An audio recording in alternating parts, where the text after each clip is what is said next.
Mob mentality discuss करने का जो बेसिक रीज़न हमारा रहा वो कुछ पाकिस्तान के 15 साल के जो केसेस हमने निकाले थे, जिसमें सबसे स्पेशली मिशाल खान का केस, जो कि एक मॉब मेंटालिटी की एक बहुत बड़ी प्रेजेंस और बहुत सारी चीज़ें हमें शो करता है। फिर उसके बाद जो श्रीलंकन मैनेजर का केस था, जो अभी रिसेंटली जो अभी एक केस हुआ था सवात के अंदर, ये एक बहुत बड़ा केस था। और इस तरीके के बेतहाशा केसेस हैं जो कि पिछले 15 साल के अंदर जो कोई भी ऑडियंस देखना चाह रही है, जो देख रहे हैं हमें, वो देख सकते हैं ऑनलाइन सर्च करके कि कितने मल्टीपल केसेस मॉब मेंटालिटी के रेगुलर बेसिस पे हो रहे हैं पिछले 15 साल से। लोगों के परसेप्शंस और लोगों की जो अपनी सलाहियतें होती हैं लोग चीज़ों को सोचने की, वो हमारे यहाँ साइकोलॉजिकल भी है, बिहेवियरल भी हैं, सोशल भी एस्पेक्ट्स हैं। ये सारे एग्जांपल्स कहीं ना कहीं रिलीजियस जो है वो लिंचिंग की तरफ जाते हैं, जो रिलीजियस कॉज बनाया गया। लेकिन इसके अलावा भी हमारे यहाँ एक मॉब मेंटालिटी एग्जिस्ट करती है। जैसे कि कोई मोबाइल स्नैचर है तो उसको पूरे मॉब ने मिलके घेर लिया और उसके बाद उनको जो है वो खुद ही सज़ा देने का जो है एक रुझान है। सोशल फैक्टर है कि फ्रस्ट्रेशंस इतनी ज़्यादा हैं, सोशो इकोनॉमिक स्टेटस अब वो हो गए हैं कि there are so many socio economic problems, poverty है, जॉबलेसनेस है, होपलेसनेस है, लोग फ्रस्ट्रेटेड हैं, तो वो अपना गुस्सा कहीं ना कहीं निकालना चाहते हैं। लॉ इन्फोर्समेंट नहीं है, जितना वो मॉब में एक्ट करेंगे उतना पकड़े जाने का डर कम होगा।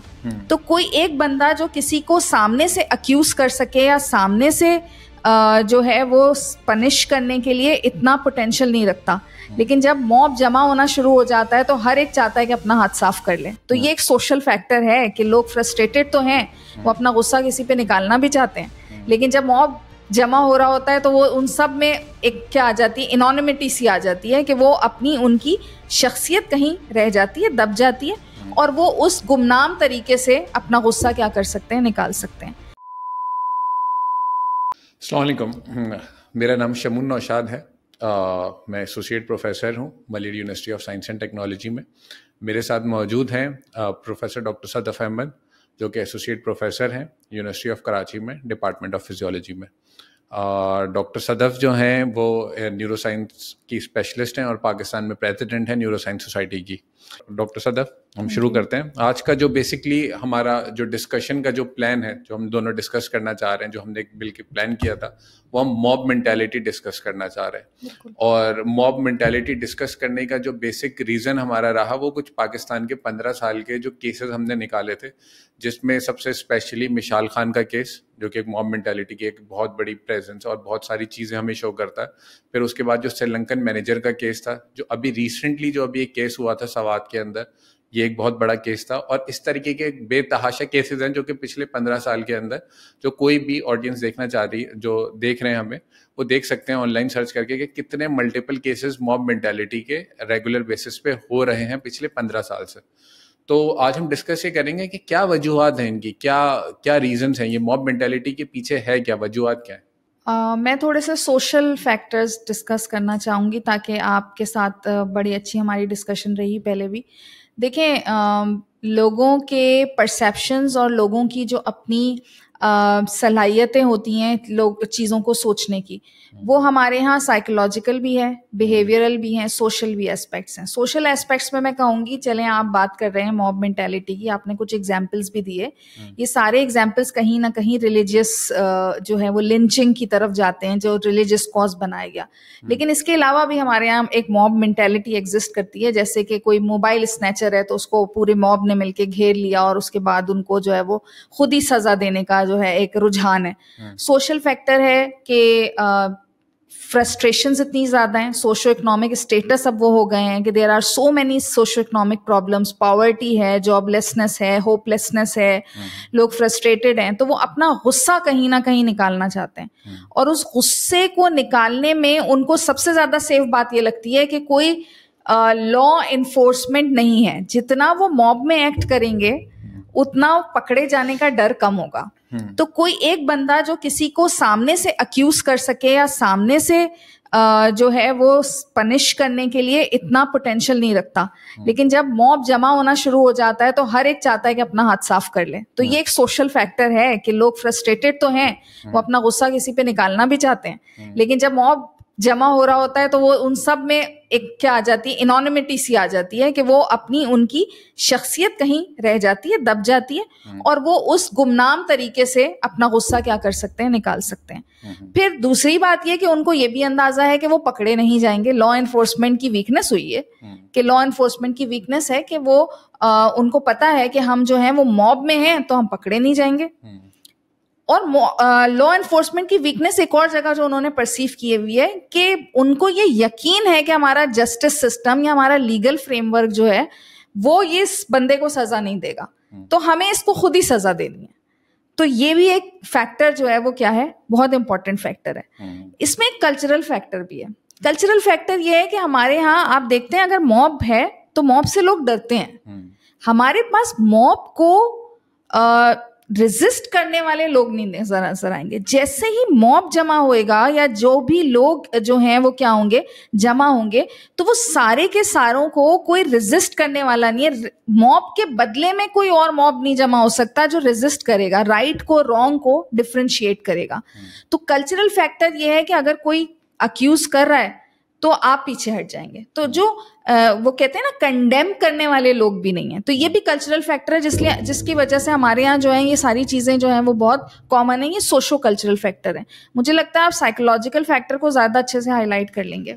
हाँ, साइकोलॉजिकल फैक्टर्स तो बहुत इंपॉर्टेंट फैक्टर्स हैं इसके अंदर। जैसे कि अगर मैं मॉब मेंटालिटी की बात करूं तो उसके अंदर लोग सबसे जो इम्पोर्टेंट चीज़ है, अपनी इंडिविजुअलिटी खो देते हैं। मॉब के अंदर एक बंदा रियलाइज ही नहीं करता, मतलब एक बंदा आप उसको ऐसे लें कि अगर मैं मुझे किसी एक बंदे पे गुस्सा आ रहा है या मुझे आपके ऊपर गुस्सा आ रहा है, तो अगर मैं अकेला मौजूद हूं और मुझे आपकी किसी बात पे गुस्सा आया, तो मैं, अगर मेरी नेचर में नहीं है कि मैं आप पे हाथ उठाऊं या मैं लड़ूं, तो वो मैं काम नहीं करूंगा। पर मॉब एक ऐसी चीज होती है, मॉब के अंदर बंदा अपनी इंडिविजुअलिटी खो देता है, मतलब अपनी शख्सियत खो देता है, और वही बंदा फौरन उठ के हाथ उठा देता है। अब ये किस वजह से करता है? इसके पीछे एक 1951 के अंदर एक पहला एक्सपेरिमेंट कंडक्ट हुआ था, और उस एक्सपेरिमेंट के अंदर एक रूम के अंदर 7 लोग बिठाए गए थे।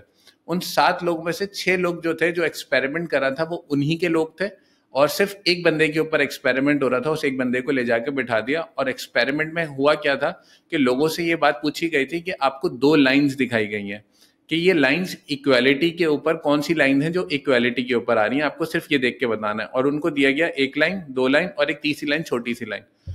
तो हुआ क्या उसके अंदर कि ऑब्वियसली एक बहुत वाजे बात थी कि भाई 2 लाइनें इक्वल जो लाइन है वो आपको देख के नजर आ रही हैं, बहुत वाजे डिफरेंस के साथ। पर जब उनसे पूछना शुरू किया तो जो 6 लोग हमारे जो जिसने एक्सपेरिमेंट शुरू किया था, उसके जो 6 लोग बैठे हुए थे, उन लोगों ने ये बोला कि जो छोटी वाली लाइन है वो बड़ी वाली लाइन के इक्वल है। और जब फाइनली जो 7वां जिसके ऊपर एक्सपेरिमेंट हो रहा था उससे पूछा गया, तो उस बंदे ने भी यही बात बोली कि जो छोटी वाली लाइन है वो बड़ी वाली लाइन के इक्वालिटी के साथ है। ये क्यों हुआ, किस वजह से हुआ? ये इस वजह से हुआ कि उन्होंने अपनी इंडिविजुअलिटी खो दी, ठीक है ना, जबकि उस बंदे को नजर आ रहा होता है कि ये लाइन इक्वल नहीं है। अच्छा, अब इसकी वजह से होता क्या है?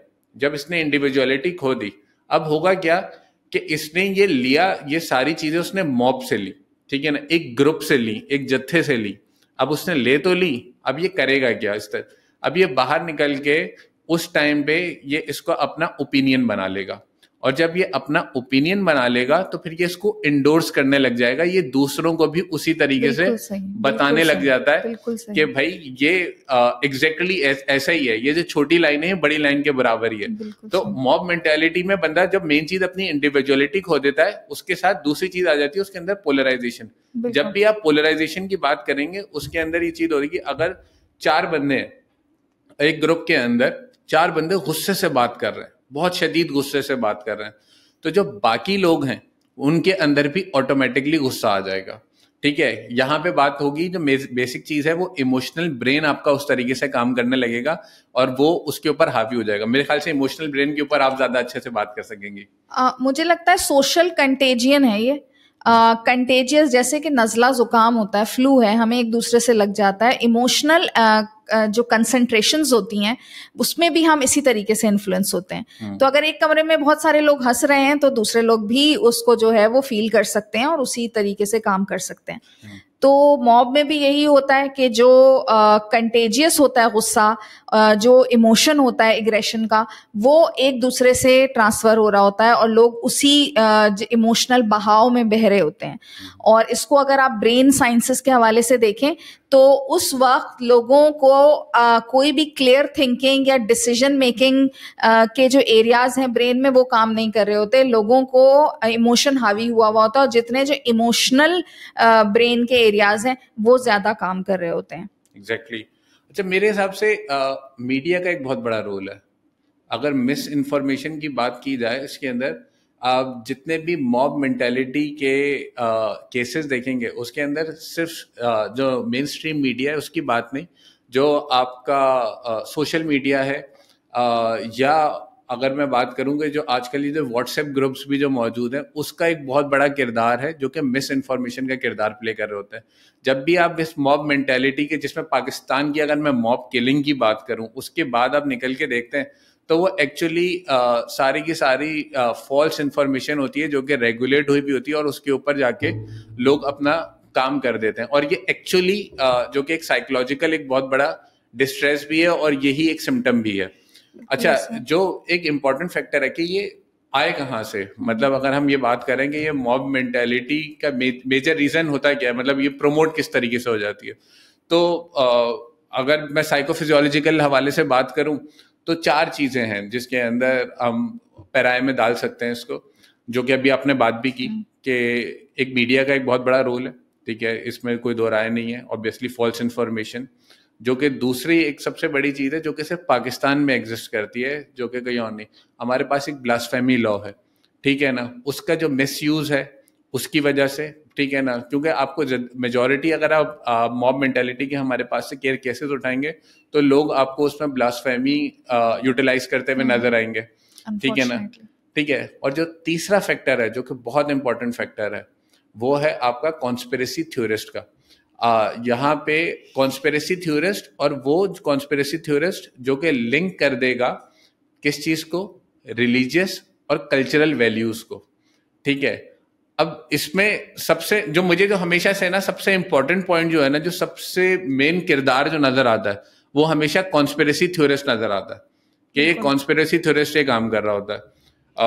कुछ मेरे ख्याल से आप कुछ कॉन्स्पिरेसी थ्योरिस्ट के बारे में बताएं तो हम फिर उसको डिस्कस करते हैं। देखें, कॉन्स्पिरेसी थ्योरिस्ट क्या होता है उसके लिए हमें समझना पड़ेगा पहले कि कॉन्स्पिरेसी थ्योरी हम किसको कह रहे हैं। आम फहम में या आम जबान में हम कहें कि जिसका कोई एविडेंस या ऑथेंटिक एविडेंस जिन स्टोरीज का या जिन थ्योरीज का मौजूद नहीं है और लोग उसको क्रिएट कर रहे हैं टू चेंज द नरेटिव्स और to influence the people mind, तो वो कॉन्स्पिरेसी थ्योरी कहलाती है।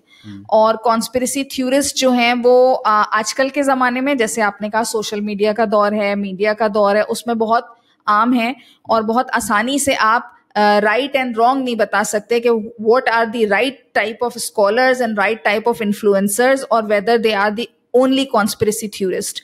और कॉन्स्पिरेसी थ्योरिस्ट के कुछ जो है ना वो पर्सनैलिटी ट्रेट्स ऐसे हैं जो आपने बात की, आप उसको डिस्कस जरूर कीजिएगा, मैं चाहूंगी। लेकिन मैं सिर्फ साइकोलॉजिकल एस्पेक्ट से अगर बताऊं तो ये ज्यादातर वो लोग होते हैं जो साइकोलॉजिकली बड़े विकेड माइंड और बड़े शार्प होते हैं and they like to influence people with respect to their vulnerabilities. Vulnerabilities में बहुत सारी चीजें आ सकती हैं। अगर आप उनको देखेंगे कि वो कॉन्स्पिरेसी थ्योरी कोई ऐसी बना रहे हैं जिसमें वो उनको जवान लोगों को इन्फ्लुएंस करना है, तो वो यूथ को इन्फ्लुएंस करने के लिए उसी से मिलती जुलती और उनके मुताबिक या उनके इंटरेस्ट की स्टोरी बनाएंगे। जैसे मैं एग्जांपल दे देती हूँ कि बहुत सारे आपने इस तरह के थ्योरीज देखे होंगे जो जवान लोगों को बिठा के और ये बात पे उनको अग्री करने की कोशिश करते हैं कि देखें जो नौकरियां नहीं मिल रही हैं या आपकी मेहनत का फल नहीं मिल रहा है या आपको जो है वो आगे नहीं बढ़ने दिया जा रहा है, उसमें ये फला फला साजिशें हैं और ये है, और लोग उस बात पे यकीन कर रहे होते हैं।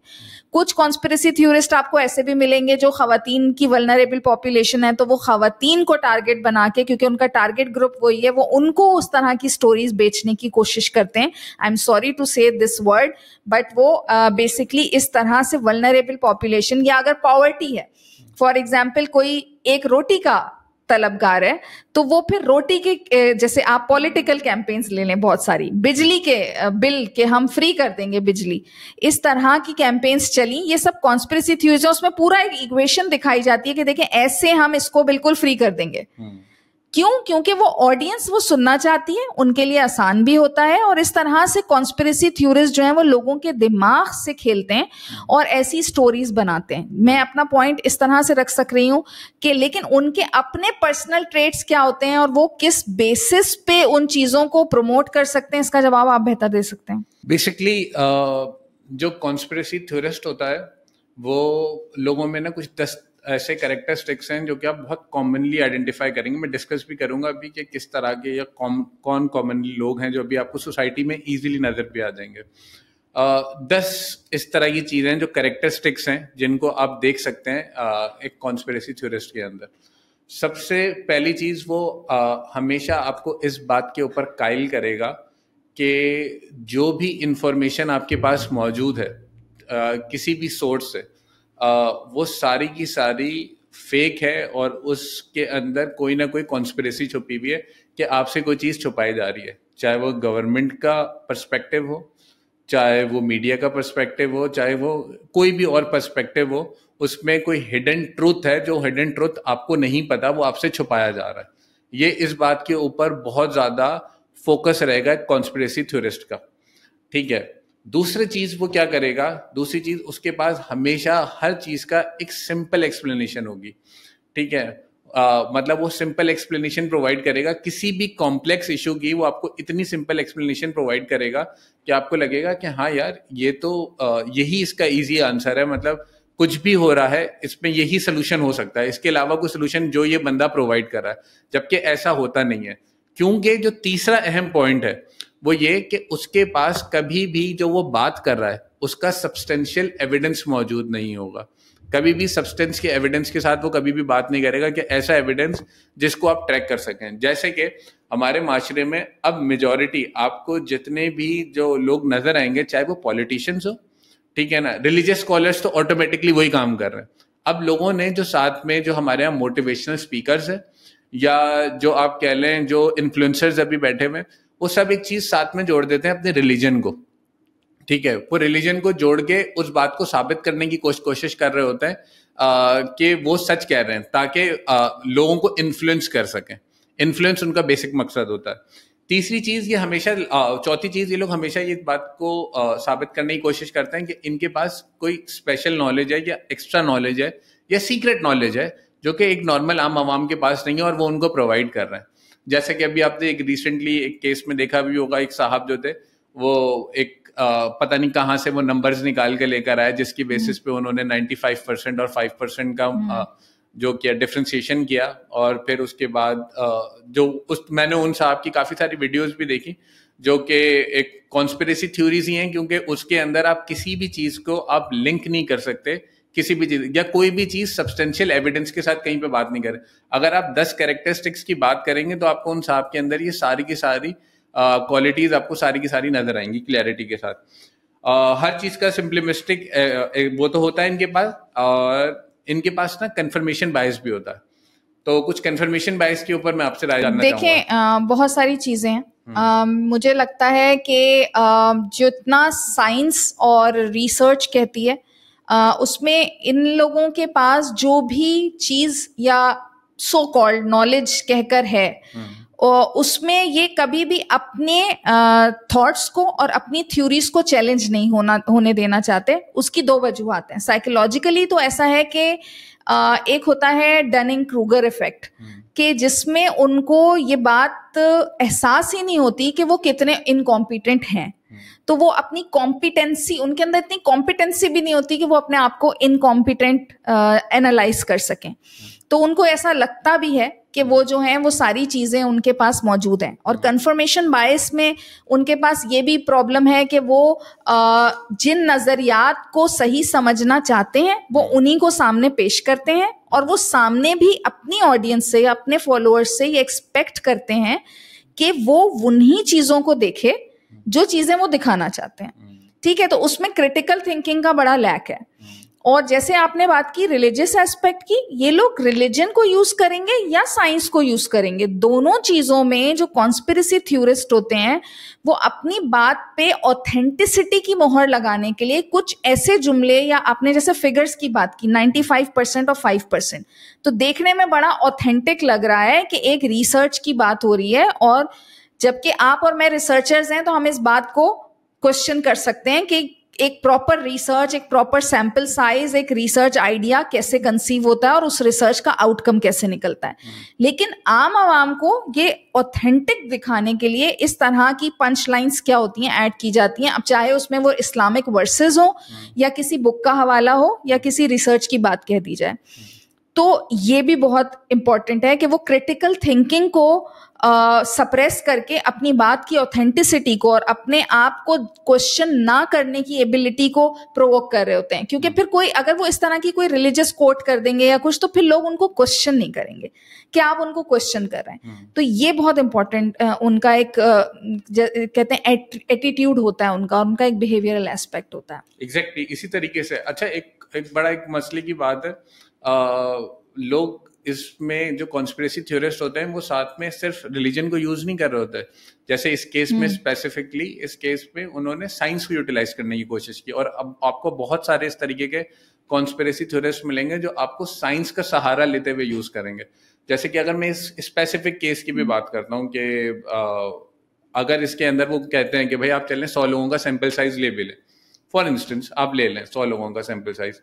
अच्छा, कोई भी ऐसी साइंस में ऐसा हाइपोथेसिस बन सकता है कि अगर किसी को किसी एक चीज का वर्ड का मतलब नहीं पता, ठीक है, तो क्या ये हाइपोथेसिस हम बना सकते हैं कि इस हाइपोथेसिस के बेसिस पे हम किसी को जाहिल कह देंगे? अगर हम 100 लोगों का सैंपल साइज भी ले रहे हैं और 100 लोगों में से किसी को भी नहीं पता, किसी एक चीज का वर्ड नहीं पता, तो उसके बुनियाद पे मतलब उनको साइंस भी नहीं पता कि ये साइंस में ये हाइपोथेसिस भी नहीं बन सकता है कि इसके ऊपर लोग बोलेंगे कि ये मतलब उनको ये जो आप बात कर रहे हैं ये एक एट्रीब्यूट है जो आपके कॉन्स्पिरेसी थ्योरिस्ट हैं।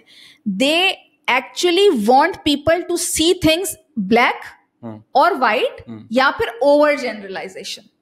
ओवर जनरलाइज, सारी खवातीन ऐसी हैं, सारे मर्द ऐसे हैं, इस तरह इस कलर के, ये कलर पहनने वाले सारे लोग ऐसे होते हैं। Exactly. तो ये जो ये लोगों को सिखाते हैं, तो it's always they actually propose us versus them, जो मॉब मेंटेलिटी क्रिएट करती है।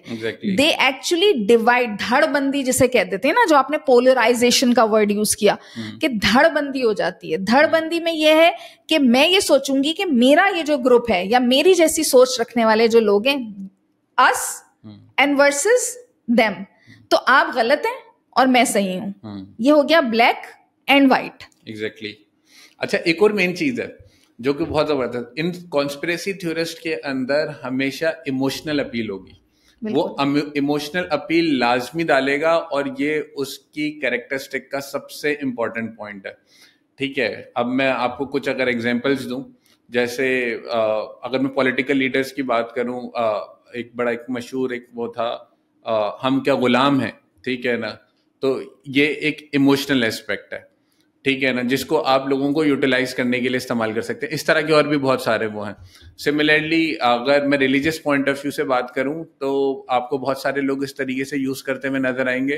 आपको ऐसी इमोशन से आपके खेल रहे होंगे जिससे आप कंफ्यूज हो जाएंगे कि या आपको उस जगह पे ले जाएंगे, ब्रेन के उस हिस्से को एक्टिवेट करेंगे जिससे आप उनकी बाकी बातों पे यकीन करने लगेंगे, जिनका रियलिटी से या कोई जिसका कोई बैकग्राउंड सब्सटेंशियल एविडेंस कभी भी मौजूद नहीं होगा। बिल्कुल, क्योंकि that leads to emotional arousal. Normally emotional arousal आपके ब्रेन के उस पार्ट से होगा वो जो आपके सारे ब्रेन पे गालिब आ जाता है, तो वो आपके उस इमोशन को प्रोवोक करेंगे। फॉर एग्जाम्पल, अगर आप को मैंने रिलीजियस पॉइंट ऑफ व्यू से कहा कि देखें ये पॉइंट है और ये पॉइंट बहुत गलत हो रहा है और हमारे रिलीजन के खिलाफ बात हो रही है, तो आप जो हैं वो शायद थोड़े से कंफ्यूज हो, लेकिन आप ये जरूर सोचेंगे कि अगर मैंने इनकी बात में हाँ नहीं मिलाई तो आई एम अ बैड मुस्लिम में भी, या I am a bad follower. तो आप उस चीज को काउंटर आर्ग्यूमेंट भी नहीं करेंगे, तो आप खुद ब खुद क्या बन जाएंगे, उस फॉलो ग्रुप का हिस्सा बन जाएंगे। Positively or negatively you are there, you are not contraindicating, you are not counter argumenting, so basically you are the part of the mob। तो जरूरी नहीं है कि आगे के 10 लोग जिन्होंने किसी को मारा वो बिल्कुल अलग थे और पीछे जो 6,000 लोग थे वो बिल्कुल अलग थे। जिसको मौका मिला उसने कर दिया, लेकिन मेंटेलिटी सबकी कंट्रोल जो है वो उस कॉन्स्पिरेसी से ही जुड़ी हुई थी, जिसने उसके इमोशनल ब्रेन को क्या कर दिया था, एक्टिवेट कर दिया था। एग्जैक्टली इसी तरीके से है। अगर मैं इसके मेंटल हेल्थ जो कॉन्स्पिरेसी थ्योरीज हैं, अगर मैं उसको आपसे डिस्कस करना चाहूँ कि मेंटल हेल्थ इम्पैक्ट क्या होता है इसके ऊपर, जो लोग इन चीजों को फॉलो करने लग जाते हैं, अगर हम उनके उसको बात देखिए, मेंटल हेल्थ भी है और फिजिकल हेल्थ भी है।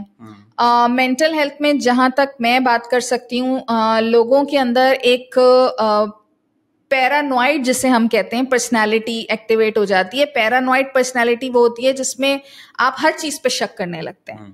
आप हर चीज पे शक करने लगते हैं, क्योंकि देखिए आपने बात की कॉन्स्पिरेसी थ्योरिस्ट की, तो मैं एक बात बता दूं, कॉन्स्पिरेसी थ्योरिस्ट होता ही वो है जो आपको हर पैटर्न को कनेक्ट करना बता दे। फॉर एग्जाम्पल, अगर गवर्नमेंट जो है वो किसी किस्म की कोई अलर्ट दे रही है कि भाई ये चीज से आप परहेज करें, और साथ में हवा तेज चल रही है या बारिश हो गई, तो वो इस चीज को भी कनेक्ट करके लोगों को बताना शुरू कर देंगे, देखें इसका ताल्लुक इस चीज से है और ये खतरनाक है और ये कोई साजिश है। तो कॉन्स्पिरेसी थ्योरिस्ट जो है वो आपके अंदर शक और शुबा डालता है और उससे खेलता है। आप हर चीज पे शक और शुबा करते हैं। तो आवाम की मेंटल हेल्थ भी यही है। जैसे आपको मास्क पहनने बोला गया, आपको मास्क पहनने बोला गया, अब आपको डर है कि मास्क पहनने से तो जो है ना वो ऑक्सीजन कम हो रही है मेरी बॉडी के अंदर, और उसकी वजह से जो है ना ये हो रहा है, और मेंटल हेल्थ ये प्रॉब्लम्स हैं। लोगों के अंदर डिप्रेशन और एग्जाइटीज कि वो क्या चीज हो रही है, ऐसा क्या चीज हो सकती है, ऐसा क्यों हो रहा है, ये क्यों हो रहा है।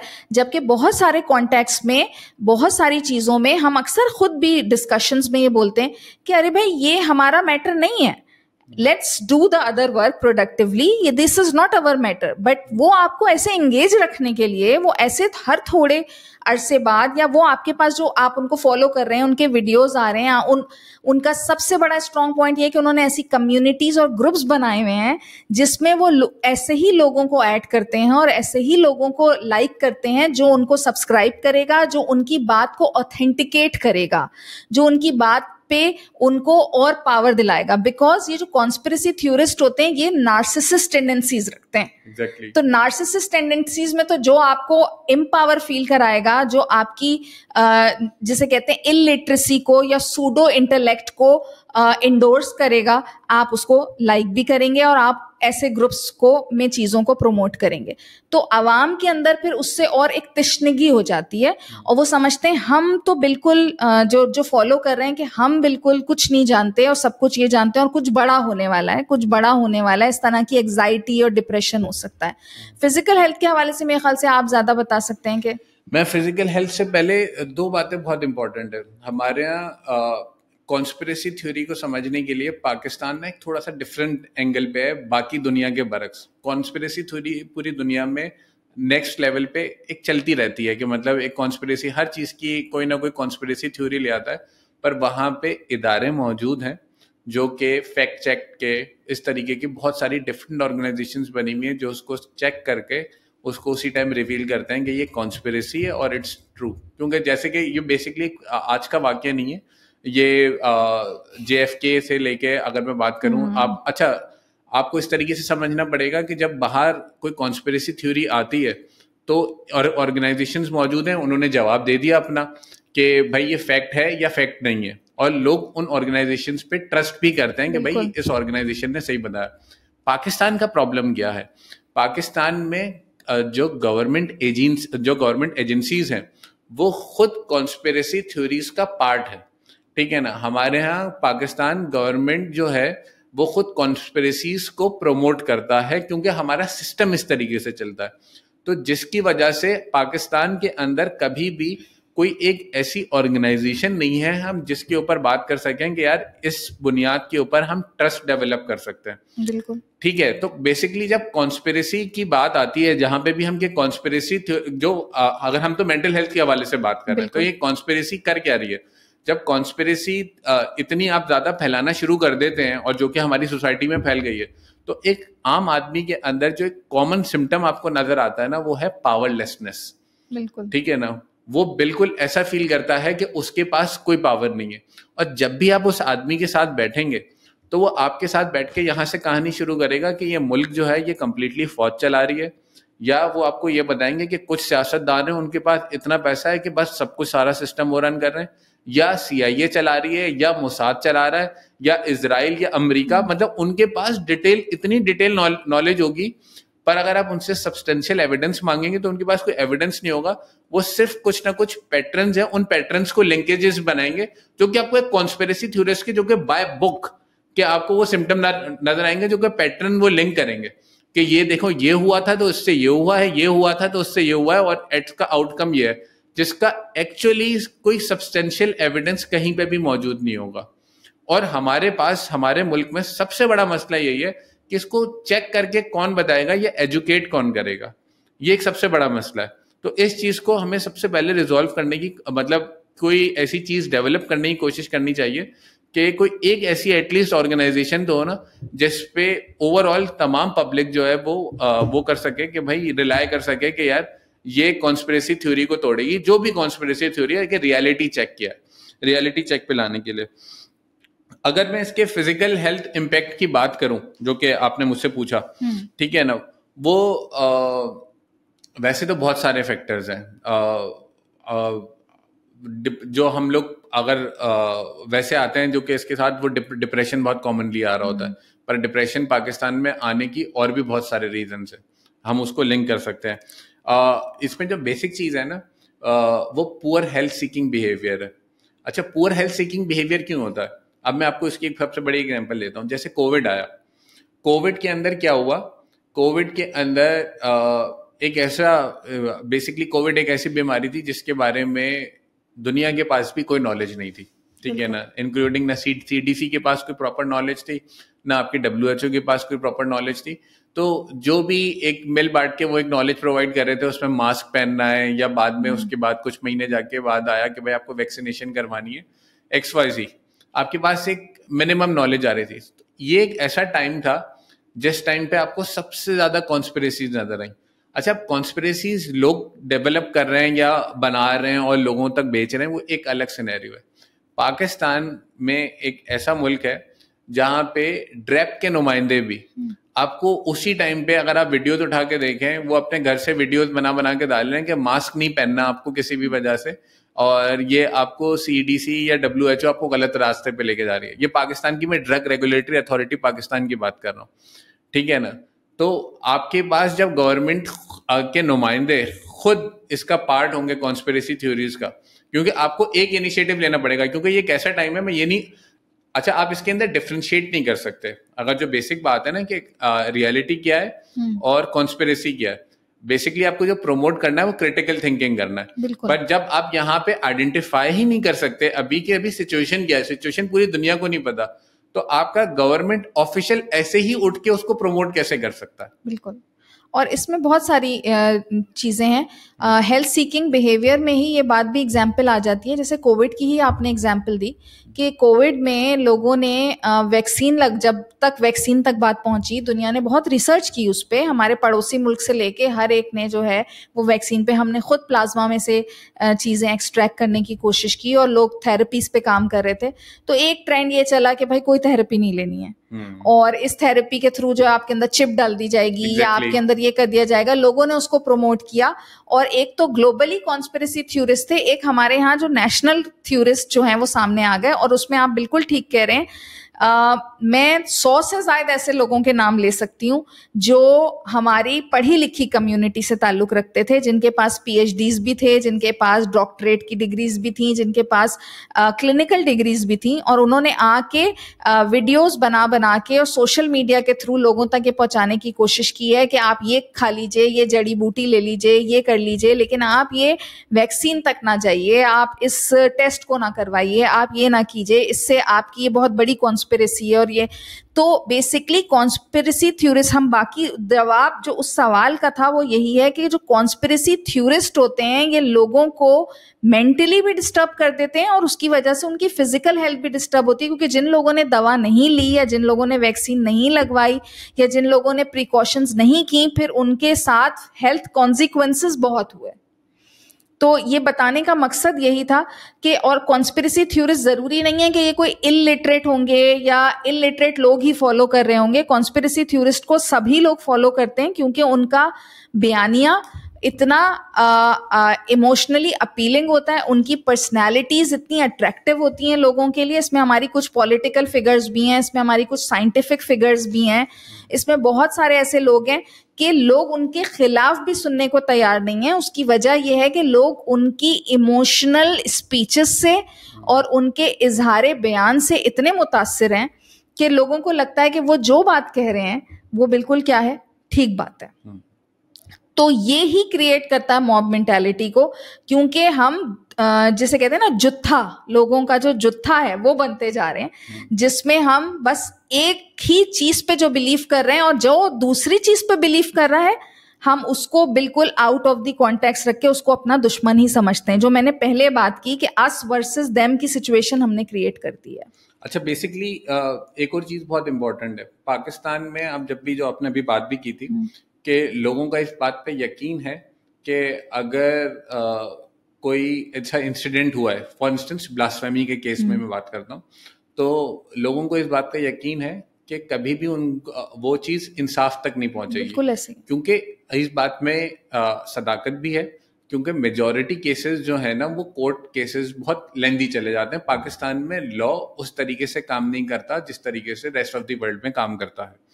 अच्छा, साथ में एक दूसरा प्रॉब्लम भी है, हमारे पास वीक पुलिस जो मौजूद है ना, जो हमारे पुलिस का जो इदारा है ये बहुत वीक है, और वीक तो है ही, इसने साथ में एक नेगेटिव अप्रोच का भी मतलब सहारा ले लिया। अब इसने नेगेटिव अप्रोच क्या सहारा ले लिया, इसने क्या किया, एक कराची में एक लड़के ने 2 स्नैचर्स आए और उसने उन लड़के ने दोनों स्नैचर्स को गोली मार दी। ठीक है, आई थिंक ये 2014 या 2015 का ये वाकया है। और पुलिस ने क्या किया, पुलिस ने उसको उस बच्चे को बुला के 50,000 रुपीज का रिवॉर्ड दिया, और तमाम मीडिया चैनल्स ने उस बात को बेइंतहा प्रमोट किया और सबने उसको हीरो भी बनाया, सोशल मीडिया पे भी वो चल रहा है। अब उससे हुआ क्या, इसके नेगेटिव साइड इफेक्ट क्या है? इसका नेगेटिव साइड इफेक्ट सबसे पहले ये है कि क्या हम वायलेंस को प्रमोट कर रहे हैं, कि अब क्या मैं ये कहना चाह रहा हूँ, क्या पुलिस ये कहना चाह रही है कि भाई अब हर बंदा गन लेके चलना शुरू कर दे और मुझे कोई भी नजर आए मैं उस बुनियाद पे उसको गोली मार दूं? क्या लॉ बिल्कुल खत्म हो गया है? क्या वायलेंस के बदले वायलेंस ही करना है?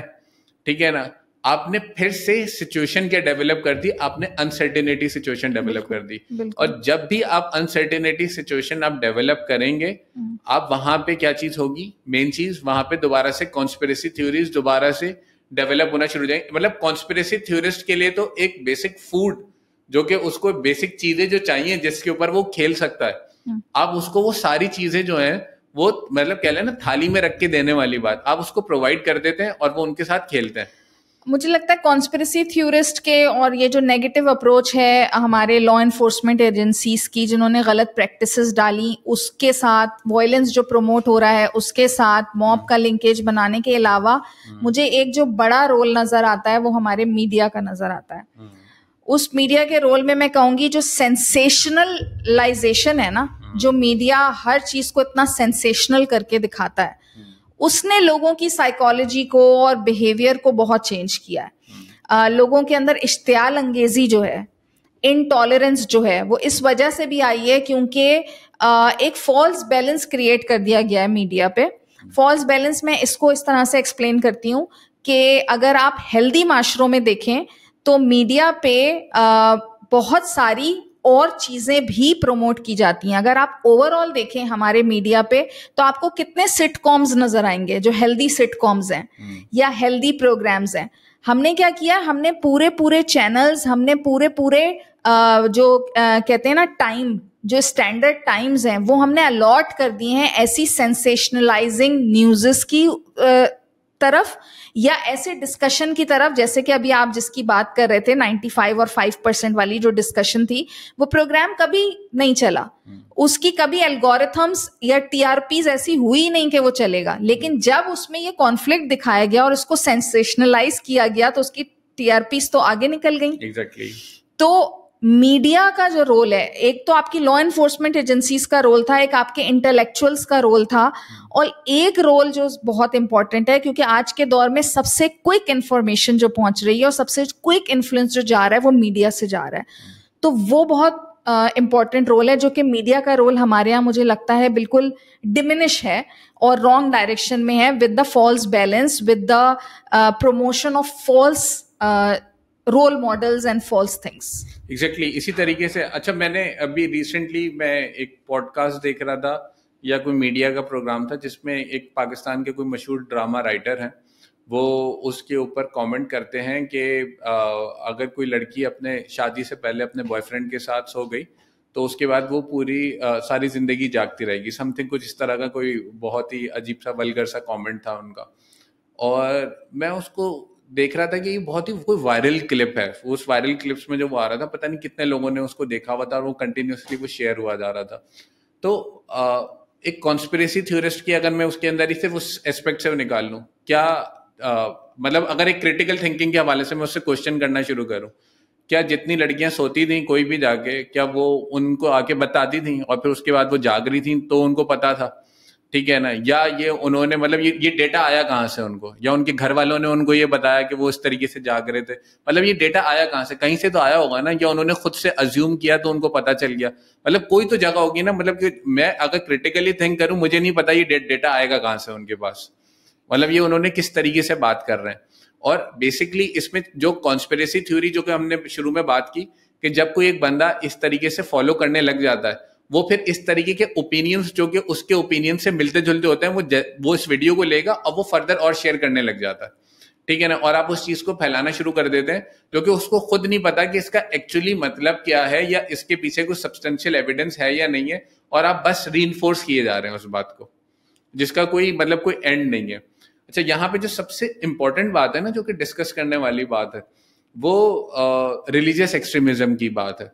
अगर मैं जानना चाहूंगा मैं आपसे ही सबसे पहले कि रिलीजियस एक्सट्रीमिज्म क्या चीज है, मतलब इसके अंदर अगर इसकी साइकोलॉजी की बात की जाए, रिलीजियस क्योंकि मैंने जब इन साहब की बहुत सारी वीडियोस देखी, ये हर चीज के अंदर रिलीजियस पॉइंट ऑफ व्यू को जोड़ देते हैं और साथ में एक और काम भी करते हैं, कल्चरल पॉइंट ऑफ व्यूज, मतलब आपको कल्चर बताने की भी जरूर कोशिश करेंगे कि पाकिस्तान का कल्चर ये नहीं है। इसके लिए मैं 2 पॉइंट और भी ऐड कर देता हूँ। मैं इनकी वीडियो देख रहा था जिसके अंदर जब ये वुमेन मार्च हुआ था, उसमें एक नारा लगा था, मेरा जिस्म मेरी मर्जी।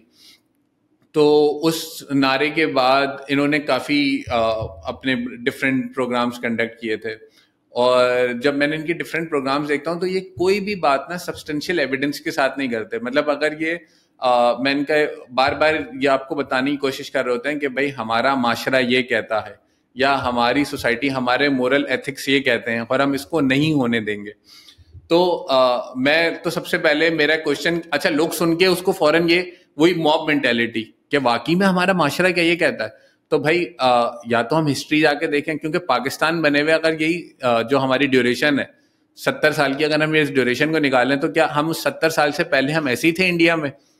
ठीक है, पहले तो इस बात को समझें क्या हमारा माशरा उस टाइम कैसा था, या अगर हम ये बात करें ज़िया-उल-हक से पहले पाकिस्तान कैसा था या ज़िया-उल-हक के बाद माशरा कैसा था, मतलब आप कौन से वाले माशरे की बात कर रहे हैं, पहले तो आप उसकी रियलिटी के ऊपर आके बात कर लेना कि किस माशरे की बात कर रहे हैं या आपके मोरल एथिक्स कहाँ से आ रहे हैं, ठीक है ना? क्योंकि वो मैं अगर क्रिटिकल थिंकिंग की बात करूं, क्योंकि अगर मैं किसी हिस्टोरियन से जाके पूछूं तो मुझे आपका ये पॉइंट समझ नहीं आता, पर क्योंकि मॉब मेंटेलिटी के अंदर आप ये बात कर रहे होते हैं तो लोग उसको बिलीव करने लगते हैं कि हमारा माशरा क्या वाकई में ऐसा ही है।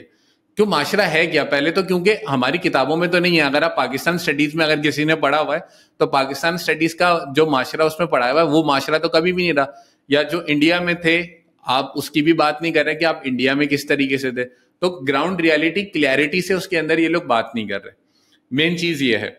अच्छा, तो पहले साइकोलॉजिकल इश्यूज के ऊपर बात कर लेते हैं। इसके ऊपर साइकोलॉजिकल तो मैं एक्सट्रीमिज्म की आपने बात की कि ये लोग हर चीज में जो एक्सट्रीमिज्म को प्रमोट करते हैं और कैसे हमारी पूरी पॉपुलेशन जो है वो एक्सट्रीमिज्म की तरफ, या हमारी नेशनल साइकोलॉजी, क्योंकि आप पाकिस्तान बनने से पहले की और फिर बात की बात कर रहे हैं, और ऑफ कोर्स आपने एक नाम ले लिया ज़िया-उल-हक, तो लोगों को बहुत क्लियर जो है ना वो एक लाइन नजर आती है, बिफोर ज़िया-उल-हक एंड आफ्टर ज़िया-उल-हक जो हमारा मुल्क रहा। तो बहुत सारे लोग जो 63 to 65% यूथ जिसे हम कहते हैं, और हमारा एक ब्रीडिंग ग्राउंड जो था वो तो पाकिस्तान में अभी ये 10-15 साल थे जिसमें हमारी यूथ ने जो है वो फ्लरिश किया और वो अपने उस एज से गुजर रही थी, तो उन्होंने तो बिफोर ज़ियाउल हक कुछ नहीं देखा हुआ। तो एक्सट्रीमिज्म हमारे यहाँ यूं भी बढ़ गया कि हमारी जो नेशनल साइकोलॉजी है वो पूरी चेंज हो गई दो तरीके से।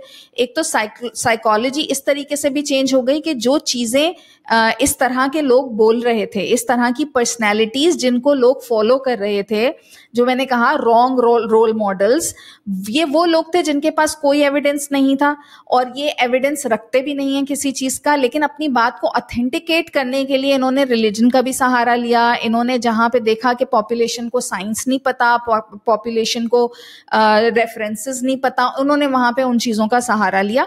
और हमारे यहाँ क्योंकि पढ़ने का और क्रिटिकल थिंकिंग का रुझान कम हुआ, तो लोगों को इजी इंफॉर्मेशन चाहिए थी कि कोई उनके अंदर वो इंफॉर्मेशन उंडेल दे, बजाय इसके कि वो खुद उसको क्रिटिकली थिंक करें, वो उसको खुद एनालाइज करें, वो उसको खुद जो है वो आइडेंटिफाई करें। मैं और आप किसी की रिसर्च के कोट करने पे हम उसकी पूरी रिसर्च स्टडी का हाल अहवाल पूछ सकते हैं, लेकिन हमारे यहाँ पॉपुलेशन में कितने ऐसे लोग हैं जो उसको क्वेश्चन करेंगे? वो नहीं करते। तो जब आप किसी के फॉलोअर बन गए तो उसके बाद वो जो भी चीज आपको बता रहा है विद एविडेंस उसने क्लेम किया है या विदाउट एविडेंस, आपने उसको क्रिटिकली एनालाइज नहीं किया। दूसरी बात यह कि हम सवाल पूछने की जो बार बार बात करें कि सवाल सवाल सवाल, तो सवाल भी वो किससे पूछेंगे? क्योंकि वो जिससे सवाल पूछना चाहते हैं उसके पास तो आंसर नहीं है। तो ये जो एक्सट्रीमिस्ट मेंटालिटी है, हमारी जो नेशनल साइकोलॉजी पूरी चेंज हुई है, उसमें मैं आपको एक बात बता दूं कि नेशनल साइकोलॉजी चेंज होने में हमारे पास एक बहुत बड़ा कंफर्मेशन बायस आ गया है। लोग वही ओपिनियन सुनना चाहते हैं और उसी को एंडोर्स करते हैं जो उनके अपने बिलीफ्स हैं। क्योंकि देखें, साइकोलॉजी में हमारी जो पर्सनैलिटी है वो बचपन से बन रही है, और हमारी जो पर्सनैलिटी बनती है उसमें हमारे जितने फैक्टर्स होते हैं, जिसमें हमारा हर इमोशन जुड़ा हुआ होता है, वही हमारे बिलीव्स बनाता है। तो अगर मेरे घर में, मेरे स्कूल में, मेरी गली मोहल्ले में, मेरे मदरसे में, हर जगह मुझे यही बताया जा रहा है कि मैं ये हूं, ये मेरी कोर आइडेंटिटी है, अगर ये कुछ कोई ऐसा कह देगा तो मुझे उसके लिए एग्रेशन होना बहुत जरूरी है, ये बिल्कुल गलत बात है, ब्लैक एंड व्हाइट की जो बात है, तो उसमें फिर क्या होगा? ये मेरे बिलीव्स बन जाएंगे, ये मेरे कोर बिलीव्स बन जाएंगे। अब मैं दुनिया के किसी भी खित्ते में चला जाऊं, लेकिन मेरे कोर बिलीव्स जो हैं वो मेरी साइकोलॉजी को उसने जमीन से, जड़ों से पकड़ा हुआ है, डीप रूटेड कोर बिलीव्स हैं वो। तो वो आपकी एक्सट्रीमिस्ट माइंडसेट को जन्म दे रहे हैं क्योंकि आप चेंज नहीं होना चाहते, वो आपके कोर बिलीव्स हैं। अच्छा, साइकोलॉजिकली एक लेवल तक आप उसको चेंज कर सकते हैं, लेकिन जो आपके कोर बिलीव्स हैं वो इतने डीप रूटेड हैं कि उनको चैलेंज करना भी आपके लिए क्या है? बहुत मुश्किल है। मैं और आप ये बात कर रहे हैं, लेकिन यहाँ पे अगर 4 लोग बैठे हों जिनके कोर बिलीव्स हमसे डिफरेंट हैं, तो वो हमसे बहुत सुपरफिशली कहीं एग्री जरूर कर लेंगे, बट उनका बिलीफ उनको ये परेशान करेगा, ये तंग करेगा कि जो है ये चीज सही नहीं है, ये चीज जो मैं कर रहा हूं या मैं डिस्कशन कर रहा हूं या मैं इस टेबल पे जो टॉक कर रहा हूं, ये बिल्कुल सही बात नहीं है। नेशनल साइकोलॉजी ऐसे चेंज हो रही है। इसमें मैं आपको दावे से कह सकती हूँ, अनफॉर्चुनेटली हमारे पास रिसर्च नहीं है, ना हमने की, कि हमारे पास ब्रेन स्कैन्स होते पहले के लोगों के, जिया से पहले के लोगों के और जिया के बाद के लोगों के। लेकिन ये बात है कि जब इस तरह की जनरेशन टू जनरेशन चेंजेस आती हैं, तो आपका जो इमोशनल ब्रेन, जो इमिगडाला जिसे हम कहते हैं, आपका इमोशनल ब्रेन ज्यादा एक्टिवेटेड हो जाता है एज कंपेयर टू आपके डिसीजन मेकिंग ब्रेन से। तो क्लियर थिंकिंग खत्म हो जाती है, क्रिटिकल थिंकिंग खत्म हो जाती है, जो टॉलरेंस है वो खत्म हो जाती है, साफ सोचने की सलाहियत या दूसरे की बात को बर्दाश्त करने की सलाहियत खत्म हो रही है, और इमोशन ट्रिगर हो रहे हैं। इसमें भी क्या इमोशंस हैं?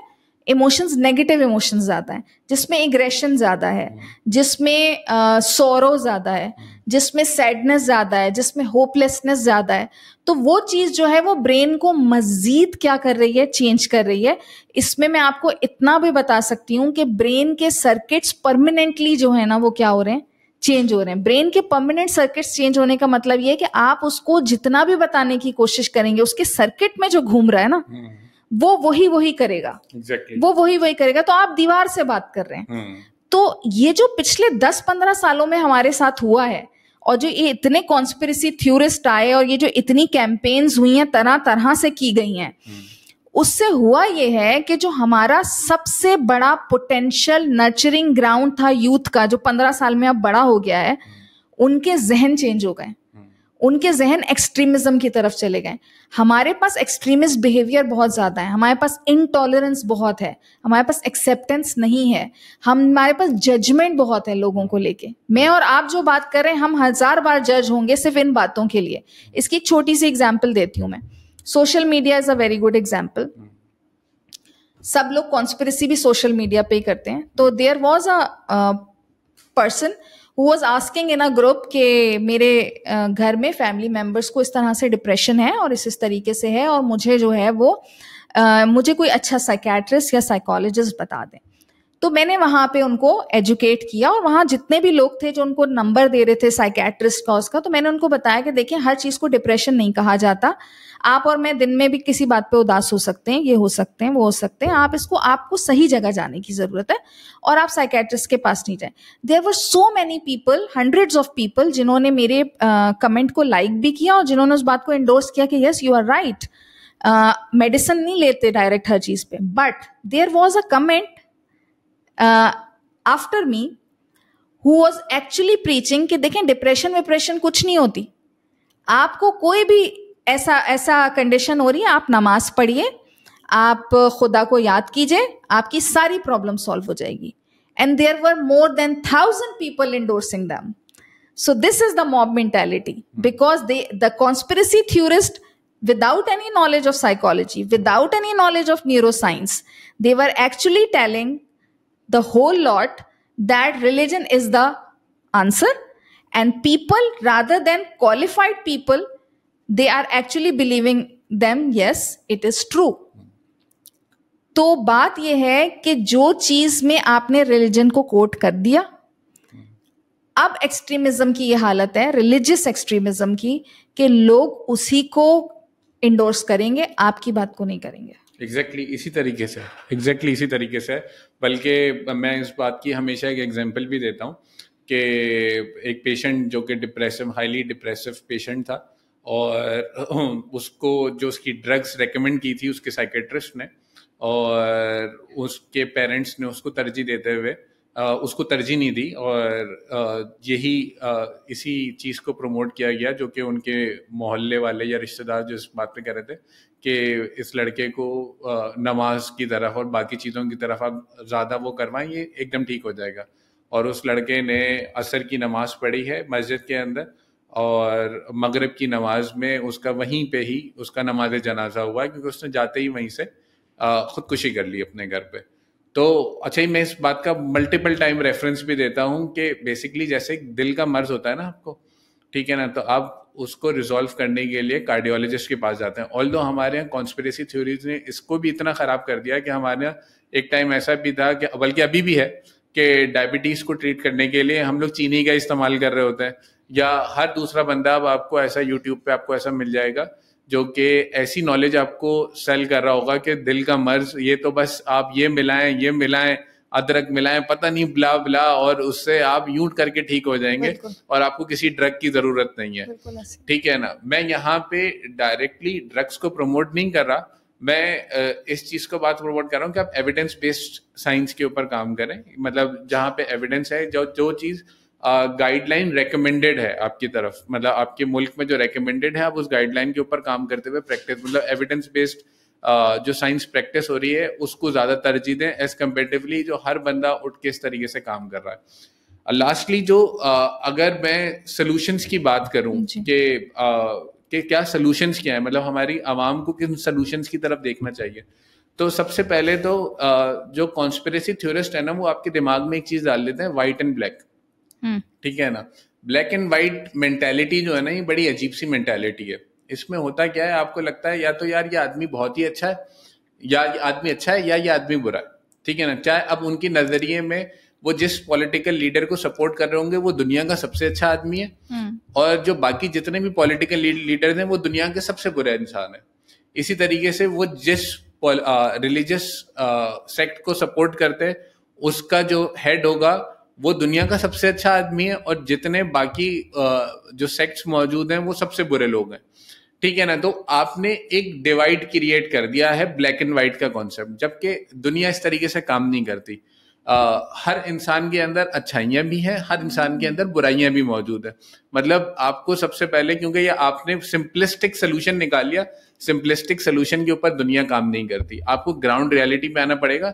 जैसे कि आपके अपने अंदर एक नॉर्मल इंसान है, हर इंसान के अपने अंदर अच्छाइयां भी हैं, बुराइयां भी हैं, और कुछ इंसान कुछ लोगों के साथ बहुत अच्छे हैं, कुछ लोगों के साथ बहुत बुरे हैं। तो आपको सबसे पहले इसकी रियलाइजेशन आनी चाहिए। आप किसी को भी डायरेक्टली यहाँ पे ले जाके नहीं बिठा सकते कि यार ये बहुत अच्छा है और ये बहुत बुरा है। आपको इसके अंदर डिफरेंशिएशन दोबारा से क्रिएट करना पड़ेगा, ब्लैक एंड व्हाइट को तोड़ना पड़ेगा अपने अंदर से, और क्रिटिकल थिंकिंग करनी पड़ेगी हर सिचुएशन के लिहाज से।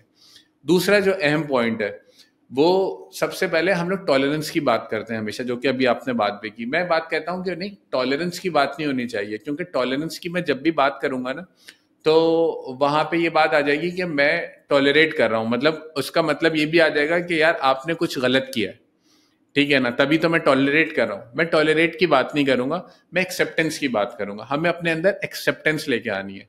अगर किसी ने, जो कि अभी मैंने सारी एग्जांपल्स दी, अगर किसी ने बात की कि मेरा जिस्म मेरी मर्जी, मैं बेशक उस बात से एग्री नहीं करता हूं, पर मुझे अपने अंदर एक्सेप्टेंस लेके आनी है, और बल्कि अगर मुझे उसको जानना है तो मुझे स्टडी करना पड़ेगा कि उसने ये बात की क्यों है, मुझे उसको जानने की कोशिश करनी पड़ेगी, ठीक है ना। मतलब अगर मुझे उसको स्टडी करना पड़ेगा कि कोई प्रॉब्लम है, किसी वजह से बात की गई है, कोई सोशल ऑब्जेक्टिव है, पॉलिटिकल ऑब्जेक्टिव है, first I have to identify it, ठीक है ना, और मुझे उसको स्टडी करना पड़ेगा। मुझे ऐसे कॉन्स्पिरेसी थ्योरीज नहीं डेवलप करनी पड़ेंगी। जैसे फॉर इंस्टेंस मैं एक और बात करूं, मैं इसी के ऊपर, वो जो मैं एक राइटर की एग्जांपल दे रहा था, उन्होंने इसी के ऊपर बात की कि भाई हम ये नारा नहीं चलने देंगे, ये हमारा मोरल ऑब्लिगेशन है कि हमें इसको स्टॉप करना पड़ेगा। मतलब वो मिलिटेंसी शो कर रहे थे, तो हमें मिलिटेंसी नहीं शो करनी किसी भी चीज में। मतलब मैं उनकी बात को भी एक्सेप्ट करूंगा कि वो जो वो बात कर रहे हैं, मुझे उसके अपने अंदर एक्सेप्टेंस लेकर आनी है कि मुझे सुनना है उनकी बात। पर जहां पे अगर कोई भी इंसान मिलिटेंसी लेकर आ रहा है, वहां पे उसको स्टॉप करना पड़ेगा, मिलिटेंसी नहीं चाहिए। क्योंकि फॉर एग्जाम्पल अगर हम सुसाइड बॉम्बर्स की बात करते हैं, तो हम तो साइकोलॉजी में उसकी सुसाइड बॉम्बर की भी साइकोलॉजी स्टडी करते हैं कि भाई वो यहां तक पहुंचा कैसे। हम ऐसे नहीं बोल देते यार ये सुसाइड बॉम्बर है तो बस इसका चैप्टर तो खत्म करो, बस इसकी सजाए मौत दो या इसका चैप्टर खत्म करो, ऐसी हम कोई बात नहीं करते। वी ट्राई टू आइडेंटिफाई कि भाई प्रॉब्लम्स क्या हुई, या ऐसी क्या चीज थी कि वो यहां तक पहुंचा, ब्रेन वॉश हुआ या कोई और ऐसी सोसाइटल फैक्टर्स थे, ताकि हम उन फैक्टर्स को आइडेंटिफाई करते हुए उस चीज को रिजॉल्व करने की कोशिश करेंगे। आप हमेशा अगर ये कोशिश करते रहेंगे कि अंडर द कारपेट चीजें डाल दें या दबा दें, उससे चीजें दबती नहीं है, वो और उठ के सामने आती हैं। ये साइकोलॉजी, मतलब किताबों में मल्टीपल एक्सपेरिमेंट्स ने, दुनिया में आपको 1000 जगह पे ये सारी चीजें दिख जाएंगी, बहुत कॉमन है। तो आपको एक्सेप्टेंस लेकर आनी है अपने अंदर। आप किसी को जाहिल नहीं बोल सकते, किसी भी लेवल पे नहीं बोल सकते। मतलब जहां पे भी आप, क्योंकि यहाँ पे भी दोबारा से मिलिटेंसी आ जाती है। मतलब अगर आप you are labelling someone, exactly आप हेट स्पीच जब शुरू कर देंगे तो ऑब्वियसली फिर आप क्या कर रहे हैं, आप एग्रेशन बढ़ा रहे हैं। जब आप एग्रेशन बढ़ाएंगे तो ऑब्वियसली उसका भी कोई सोल्यूशन नहीं है। तो आपको हेट स्पीच को रिड्यूस करना है। हर बंदा अपना पॉइंट ऑफ व्यू रख सकता है, और जो भी बंदा जो अपना पॉइंट ऑफ व्यू रख रहा है, XYZ कुछ भी पॉइंट ऑफ व्यू रख रहा है, हमें उसके अंदर अपनी एक्सेप्टेंस लेके आनी है, हमें उसका पॉइंट ऑफ व्यू सुनना है और उसको आइडेंटिफाई करने की जरूरत करनी है। अब हम लोग क्या कर रहे हैं, रोस्ट करने लग जाते हैं। मतलब सोशल मीडिया पे ट्रेंड्स चल रहे हैं, और हर वो बंदा जो पैरानोया वाला, एक थ्योरिस्ट, कॉन्स्पिरेसी थ्योरिस्ट ने एक चीज फेंकी, और जितने लोग जो उस बात को क्योंकि सपोर्ट करना चाहते हैं, वो एक ट्रेंड चल जाएगा और वो उसको चलाना शुरू कर देंगे विदाउट एनी रीजन। उनसे क्रिटिकल थिंकिंग में अगर आप पूछेंगे तो उनको पता भी नहीं होगा कि वो क्यों कर रहे हैं, ये इसका बैकग्राउंड क्या है।